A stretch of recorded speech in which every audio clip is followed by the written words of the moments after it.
আসলে 2019 সালের প্রথম পূর্ণিমা আমরা দেশনার আগে দু একটা ভালো কথা বলি।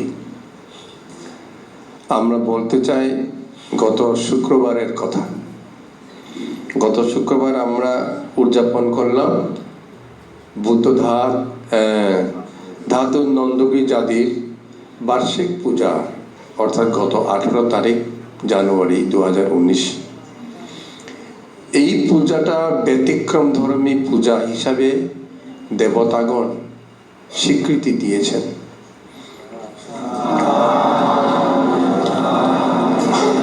গুরুবৃন্দ এই পূজাকে অত্যন্ত গুরুত্ব সহকারে স্বীকৃতি দিয়েছেন এবং আগমন করেছেন। আমি বেশি খুশি হয়েছি গত শুক্রবারের এই পূজায়, কারণ হলো আমাদের বোধিসত্ত্ব আর্যমিত্র আমাদের বড় বড় অনুষ্ঠানগুলোতেও আগমন করে থাকেন না। দু একবার মাত্র তিনি আগমন করেছিলেন আগে আচার্য পূজায়, আর কোনো পূজায় তিনি আসেন না। কিন্তু গত শুক্রবারের পূজায় বোধিসত্ত্ব আর্যমিত্র আগমন করেছিলেন এবং তিনি আশীর্বাদ দিয়ে গেছেন আমাদেরকে। এই আশীর্বাদ বর্তমানকালে খুব প্রয়োজন, কারণ বর্তমানকালে আমরা একে অন্যের প্রতি বিদ্বেষ পরায়ণ, হিংসা পরায়ণ, একে অন্যকে আমরা এখন ক্ষতি করতে চাই, গ্রাস করে ফেলতে চাই।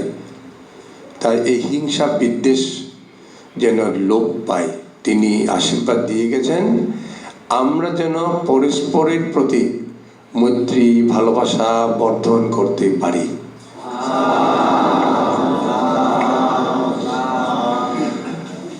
রাম বোধিসত্ত্ব এসেছেন, তিনিও আশীর্বাদ করে গেছেন।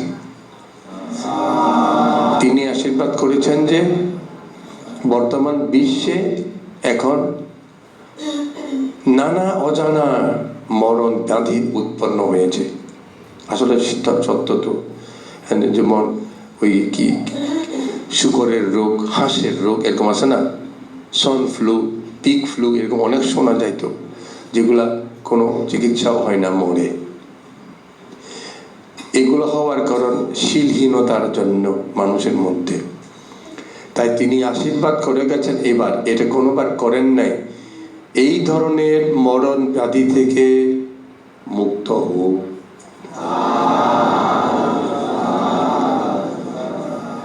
এরপরে আমাদের সাংঘিক শ্রাদ্ধ, তিনিও আগমন করে আশীর্বাদ দিয়ে গেছেন। তিনি আশীর্বাদ দিয়ে গেছেন যে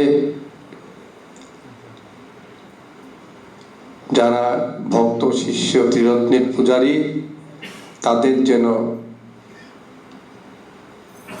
চাষ করলে ধান পাই, ব্যবসা করলে টাকা পয়সা পাই, তাদের যেন খাদ্যের অভাব না হয়।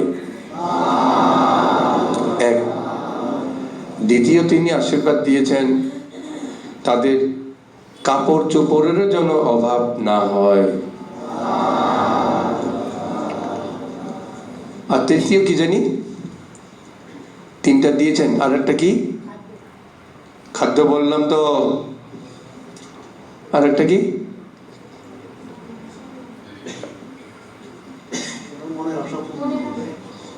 তাই নাকি? আমার কি এই জিনিসটা মনে নেই? আচ্ছা, মনের আশা পূর্ণ হোক।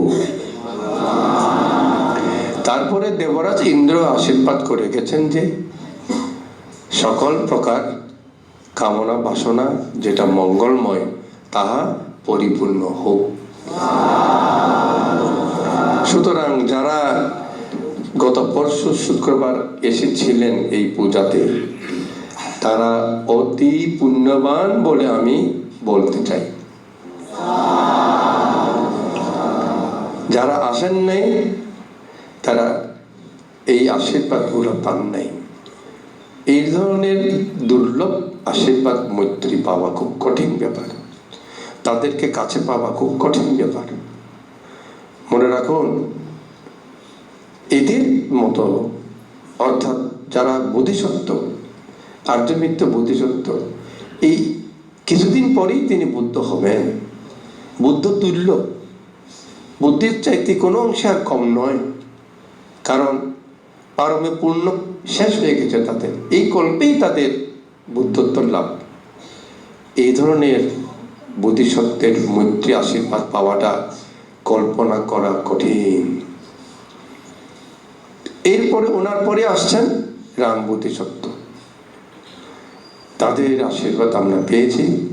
তাই গত শুক্রবারের পূজাটা সব দিক দিয়ে নাকি অত্যন্ত সুন্দর, পরিপূর্ণ।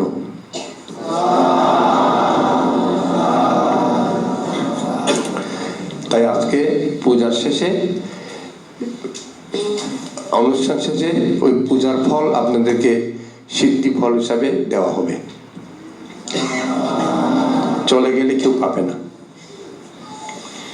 হ্যাঁ, নির্বাণকামীগণ, আজকে পূর্ণিমাতে আপনাদেরকে আমি দেশনা দান করব অঙ্গুত্তর নিকায় থেকে টিকা নিপাত অংশ থেকে নেওয়া পাপানিকা সূত্র। পাপানিকা সূত্র অবলম্বনে সফল ব্যবসায়ী, বাংলায় বললে সফল ব্যবসায়ী অর্থটা দাঁড়ায়। বুদ্ধ বলেছেন, তিহি ভিক্ষবে আঙ্গিহি সামান্যগাত পাপানিকো না চিরস্যেবা মাহাত্তাং বিপুলাত্তাং পাপানাতি ভোগেষু। ভগবান বুদ্ধ বলছেন, ভিক্ষুগণ, তিনটা অঙ্গ যদি পরিপূর্ণ হয় তাহলে তারা বিপুল সুখ লাভ করতে পারে। এই তিনটি গুণ